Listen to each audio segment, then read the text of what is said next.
જય હિન્દ, જય ભારત. અત્યારે હું Mumbai Delhi express highway Kim પછી જે રોડ છે ત્યાં પહોંચ્યો છું.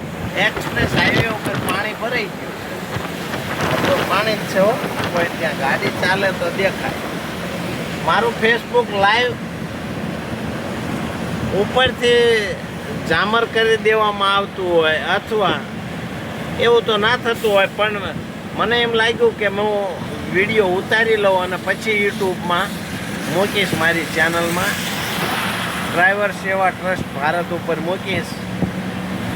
અત્યારે ઉતારી લઉં. અને વરસાદ 4 દિવસ સતત પડે છે, પૂરું બધું જ પાણી થઈ ગયું છે.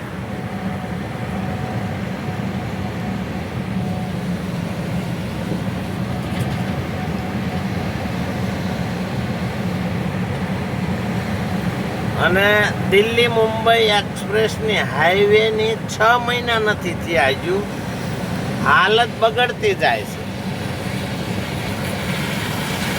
ઘણી જગ્યાએ પેચેસ મારે છે, કેમિકલથી જે તિરાડો પડે છે એને બંધ કરે છે.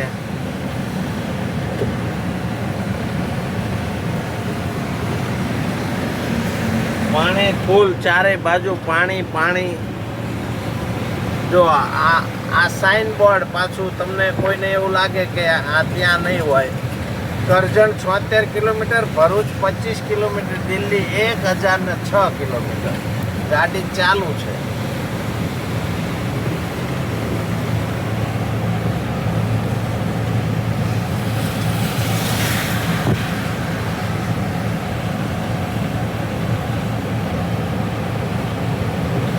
રાત્રે ચાલવામાં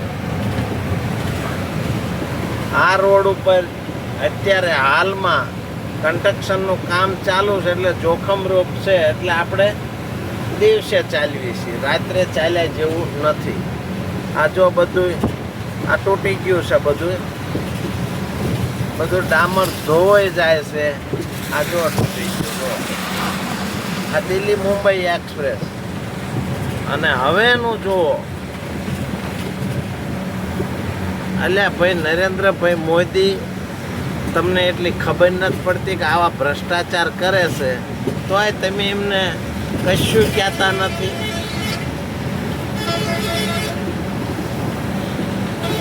જો હાલત તમને હું બતાવું. જો અહીંયા ટીપડા મૂકી દીધા છે.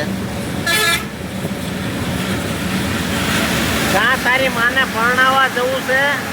હરામિયા એટલું બધું આવી પોઝિશન છે, તો આવા હરામી ડ્રાઈવરો હોય છે. એટલી બધી જલ્દબાજી કરે છે, એને બ્રેક ન આવે ને કેટલાય મારી નાખ્યા.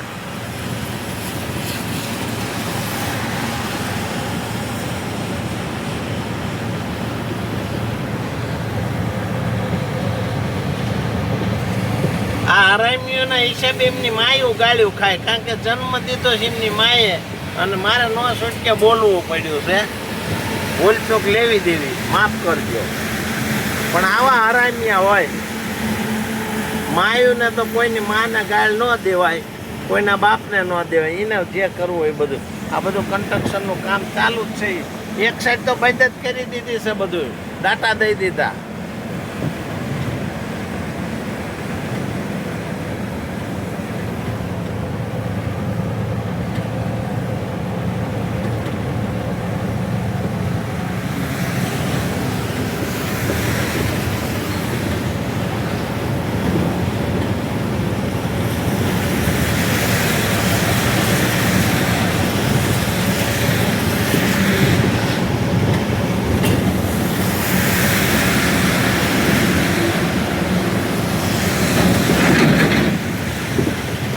આ બધા રોડો તૂટી ગયા. જો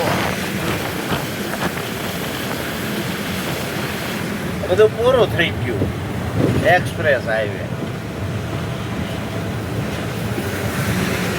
પાછળવાળા એટલી ઉતાવળ કરે છે કે મારે ન છૂટકે આ ડિવાઈડર બાજુ લઈ જવી પડે છે.